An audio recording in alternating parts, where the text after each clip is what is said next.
के साथ वाहिब रज़ा और आप देख रहे हैं हिंद टुडे नेटवर्क का डिजिटल प्लेटफॉर्म। अब जैसा कि आपको मैं बता दूं कि महाराष्ट्र चुनाव में जिस तरीके से दो गठबंधनों के बीच एक तरीके से ज़ुबानी जंग जारी है, इस बीच एक खबर भी सामने आ रही है कि हसन ओवैसी साहब एक रैली को और एक जनसभा को संबोधित कर रहे थे। उसी बीच पुलिस वालों ने वहाँ पर उनको नोटिस दे दिया।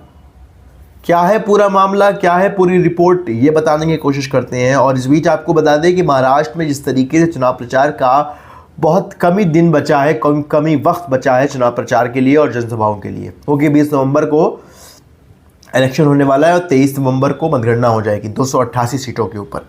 आइए आपको बता दें क्या है पूरा मामला। चुनावी जनसभा में समा बांध रहे थे आईएएम चीफ, पब्लिक बजा रही थी ताली, अचानक पुलिस ने थमा दिया नोटिस। क्या है पूरा रिपोर्ट बताते हैं आपको। जैसा कि आपको बता दें, नोटिस और 15 मिनट, क्या है इस सुर्खियों, ये एक अहम टाइटल है, एक अहम चीज़ है जो उनकी इस पूरी रिपोर्ट में सामने आ रहा है। नोटिस और 15 मिनट। आपको बता दें कि हसन ओवैसी महाराष्ट्र में विधानसभा चुनाव के लिए प्रचार अभियान अपने आखिरी दौर पर है। इस बीच आपको बता दें कि महायुति और महाआघाड़ी के चुनावी जंग से इतरार सुप्रीमो हसन ओवैसी ने भाषणों और फायर ब्रांड बयानों में हमेशा सुर्खियां बटोरते नजर आ रहे हैं और इस बार भी इस चुनाव में भी सुर्खियों में हैं। इस बीच आपको बता दें कि उनके भड़काऊ भाषण के लिए चेतावनी देते हुए महाराष्ट्र पुलिस ने सोलापुर में ओवैसी की एक जनसभा के बीच अचानक मंच पर नोटिस थमा दिया, तो वहां मौजूद लोग हक्का बक्का रह गए। पुलिस के नोटिस को पढ़ते हुए हसन ओवैसी साहब ने स्पीच में किया 15 मिनट का जिक्र कर दिया। क्या है पूरा मामला, आइए आपको बताने की कोशिश करते हैं। जैसा कि आपको बता दें कि बीजेपी, शिवसेना, कांग्रेस और एनसीपी के नेताओं की तरह ओवैसी भी अपनी पार्टी का झंडा पूरी तामझाम के साथ लहरा रहे हैं। महाराष्ट्र में 10 साल पहले आईएएम का खाता खुला गया था। ऐसे में इस बात कुछ बड़ा प्रदर्शन करने का दावा भी हसन ओवैसी साहब कर रहे हैं और अपने भाषणों में मुसलमानों को एकजुट कर रहे हैं। ओवैसी कल सोलापुर में थे, लेकिन वहां भरे मंच पे पुलिस ने उन्हें नोटिस थमा दिया।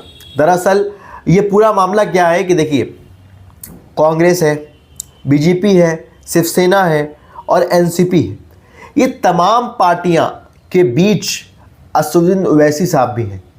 वो पार्टियां भी लग रही हैं, लेकिन हसन ओवैसी साहब अपनी पार्टी और जिस तरीके से पहले भी 10 साल पहले भी उनका खाता खुला था, काफ़ी अच्छे वोट मिले थे, जैसे मैंने आपको पिछली बार बताया था, तो इस बार फिर से वो अपना ताम झाम करके एकदम ऐसे कहा जाता है ना कि अपना झंडा लहराने की कोशिश कर रहे हैं और मुसलमानों को अपने स्पीच, अपने भाषण और अपने जनसभा के ज़रिए एकजुट होने को अपील कर रहे हैं, तमाम मुसलमान एकजुट हो जाएं।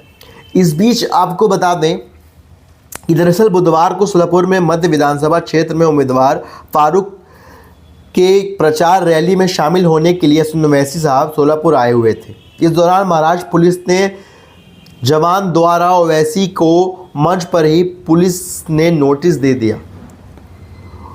नोटिस में क्या लिखा था, ऐसा क्या था नोटिस में जो हसन ओवैसी साहब को मंच में दिया गया। महाराष्ट्र पुलिस ने क्या ऐसी नोटिस दी थी, ये आपको बताते हैं। आपको बता दें कि पुलिस ने नोटिस में ओवैसी अपने भाषण के किसी भी समुदाय की भावनाओं को ठेस ना पहुंचाने और भड़काऊ भाषण ना देने की हिदायत दी गई थी। पुलिस ने बीएनएस की धारा 168 के तहत ये नोटिस हसन ओवैसी साहब को दिया था और आपको बता दें कि धारा 168 के मुताबिक प्रतिक्रिया पुलिस अधिकारी किसी भी संयोजक अपराध के घटित होने को रोकने के लिए सत्याग्रह कर सकते हैं और अपनी पूरी क्षमता से ऐसा कर सकते हैं। ऐसा पहले हसन को लेकर, अपनी स्पीच को लेकर और मुसलमानों को एकजुट करने को लेकर। इस बीच उनके इस भाषण में उनको एक तरीके का नोटिस दिया गया और अल्टीमेट दिया गया कि भाई आप कुछ करिएगा मत, आप शांत रहिएगा। आप अपने किसी भी अपने भाषण से किसी की भावनाओं को ठेस नहीं पहुंचाइएगा। तो ये पुलिस के अंदर होता है कि अगर ऐसा कुछ उनको लगता है कि घटना घट सकती है तो इस बीच वो कर सकते हैं। तो आप देखना यही है कि हसन ओवैसी साहब अपनी पार्टियों का जिस तरीके से वहाँ पर वो कर रहे हैं प्रदर्शन और चुनाव प्रचार कर रहे हैं, तो इस बीच देखते हैं कि क्या कुछ होता है उनकी इस बार। और यकीनन तौर पर आपको बता दें कि जिस तरीके से एक अलग नज़रिया दिख रहा है हसन ओवैसी साहब का, और अगर मुसलमान एकजुट हो जाते हैं तो उनको भारी बहुमत के साथ सरकार बनाने का अवसर मिलेगा। और अगर मुसलमान एकजुट होकर उनको वोट दे देते हैं, उनका तो यही है कि इस तरीके से मुसलमानों को एकजुट कर एक ताकत बनाने की कोशिश है। तो अब देखना यही है कि क्या कुछ होता है हसन ओवैसी साहब का, और क्या कुछ तमाम पार्टियां, तमाम दल जो भी अपना प्रचार कर रहे हैं। बहुत कम ही दिन बचे हैं क्योंकि 20 नवंबर को प्रचार होने वाला है, इलेक्शन होने वाला है।